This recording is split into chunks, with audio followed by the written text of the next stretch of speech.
안녕하세요, 여러분. 무의식 마음치유 전문가 에밀리예요. 혹시 자라면서 부모님께 이런 말을 반복적으로 들으셨나요? 다른 집 부모들은 자식 덕에 행복하게 잘 산다는데 나는 너 때문에 이렇게 불행하다. 내가 너를 위해 이렇게 희생했는데 너 나를 위해 이것밖에 못하니? 이런 부모님의 말들 때문에 스스로를 의심하고 나는 잘못된 사람이야 라는 생각에 빠져본 적 있으신가요? 오늘은 나르시스트 부모의 특징이란 주제로 이야기해 보려고 해요. 이 영상에서는요, 일반적인 부모와 나르시스트 부모의 차이, 나르시스트 부모가 반복적으로 사용하는 말의 특징, 그리고 그렇게 하는 심리적인 원인, 이렇게 체계적으로 정리해서 전달해 드릴 거예요. 이 영상을 끝까지 보시면 우리 부모가 진짜 나르시스트가 맞는지 체크해 볼 수 있고, 내가 들었었던 그 모진 말들의 심리적 원인을 이해하는 데 도움이 되실 거예요. 이 이야기가 더 많은 사람들에게 전달될 수 있도록 지금 바로 구독과 좋아요 눌러주세요. 혹시 부모님으로부터 이런 말을 반복적으로 들으신 적이 있으신가요? 왜 너는 다른 애들처럼 잘하지 못하니? 내가 너를 위해 이렇게 희생했는데 이게 내 최선이야?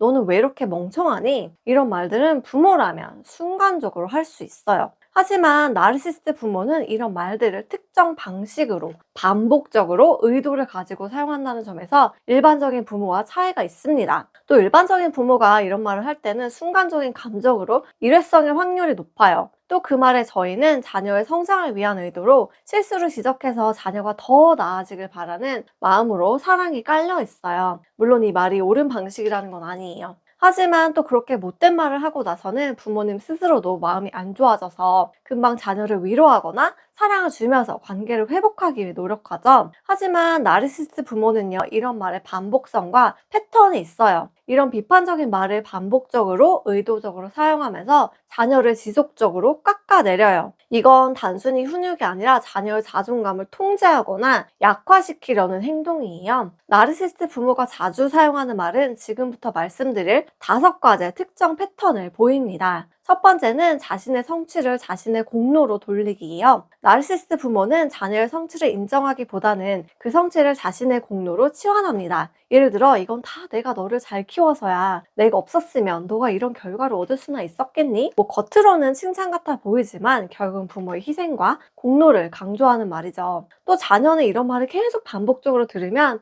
내 노력은 아무런 의미가 없나? 부모님이 없었다면 난 아무것도 못했겠지? 자신감 부족과 심리적인 압박감을 느끼게 됩니다. 두 번째는 끊임없이 비교하며 자존감을 약화시키기예요. 나르시스트 부모는 자녀를 다른 사람과 비교해 자존감을 막 흔들어요. 예를 들어서 넌 왜 다른 사람처럼 잘하지 못해? 네 친구는 저렇게 잘하는데 넌 왜 이 모양이야? 자녀는 이 말을 들으면 자신이 굉장히 부족하다고 느끼고 부모의 사랑을 얻기 위해 강박적으로 노력하게 됩니다. 부모님 사랑을 얻으려면 나는 더 잘해야 돼, 더 노력해야 해 하면 자신을 끊임없이 채찍질하게 되죠. 심리학자 브렌다 스티븐스는 이를 심리적 착취로 정의했어요. 부모가 자녀를 지속적으로 비교함으로써 통제력을 강화하는 도구로 사용하려는 의도가 있다는 거죠. 세 번째는 감정적 조종인데요. 죄책감을 이용합니다. 나르시스트 부모는 죄책감을 유발하여 자녀를 심리적으로 묶어둬요. 예를 들어, 내가 너를 위해 얼마나 희생했는데 넌 나를 이렇게 실망시키는구나.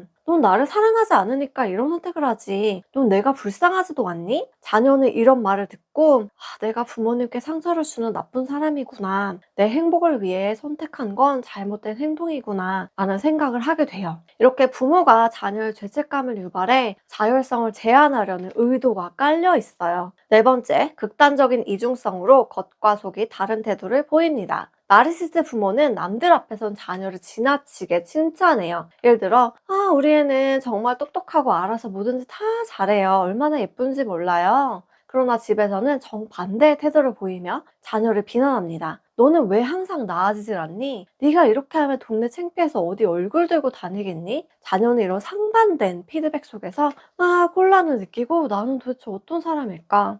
난 정말 뭘 해도 안 되는 사람인가 봐. 라는 생각을 하게 됩니다. 심리학자 그레고리 베이트스는 자녀가 이런 모순된 메시지를 지속적으로 받으면 자기 정체성을 상실하고 자신을 과소평가하며 부모의 기대에 부응하려는 패턴을 갖게 된다고 말했습니다. 다섯 번째는 부모의 감정을 우선시하는 말. 나르시스트 부모는 자신의 감정을 최우선으로 여깁니다. 그러면서 이런 말을 해요. 네가 이러면 내가 얼마나 힘든 줄 알아? 넌 어쩜 이렇게 항상 내 기분만 상하게 하니? 넌 너밖에 모르니? 이런 말을 들은 자녀는 자신의 감정을 억누르고 부모의 요구에 맞추려 애를 씁니다. 결국 자녀는 자신을 돌보는 법을 배우지 못하고 감정적 의존 상태에 빠지게 돼요. 도대체 왜 나르시스트 부모는 이런 말을 자녀에게 의도적으로 하는 걸까요? 자신의 낮은 자존감을 메우기 위해서예요. 나르시스트 부모의 행동은 그들 자신의 결핍에서 비롯됩니다. 그 낮은 자존감을 극복하기 위해 자녀를 통해 자신을 증명하려고 하죠. 자녀의 부족함을 지적함으로써 자신의 우월감을 확인하려는 심리가 작용합니다. 저도 나르시스트 부모에게 상처를 입은 자녀 상담을 많이 하기 때문에 그 아픔을 너무 공감하는데요. 거의 대부분 자신의 자존감과 또 자신에 대한 신뢰가 무너져서 너무 힘들어하고 괴로워하는 내담자들을 많이 만나게 됩니다. 그 분들이 어린 시절 부모에게 들었던 말이나 그런 받았던 상처에 대한 얘기를 들어보면 일반 부모를 둔 가정에서는 정말 상상할 수 없는 모진 말들을 많이 듣고 정서적 학대를 받으며 자라게 됩니다. 때로는 신체적 학대도 함께하는 부모도 있어요. 정말 마음이 아프죠. 저는 그런 분들에게 꼭 해드리는 말이 있어요. 그거는 절대 내담자님의 잘못이 아니고 사실 내담자님 자신은 굉장히 소중하고 가치 있는 존재라고요. 그리고 그 관계에서 벗어나 내담자님이 원하는 진짜 삶을 만들어 갈 수 있다고 말씀드려요. 당연히 영상을 보고 있는 여러분도 마찬가지죠. 자, 다음 영상에서는 나르시스트 부모 밑에서 자란 자녀가 형성하게 되는 부정적인 신념, 그리고 그런 신념이 성인이 되었을 때 자녀의 사회생활과 대인 관계에 어떤 영향을 미치는지를 다룰 예정이에요. 다음 영상도 궁금하다면 지금 바로 구독을 눌러주세요.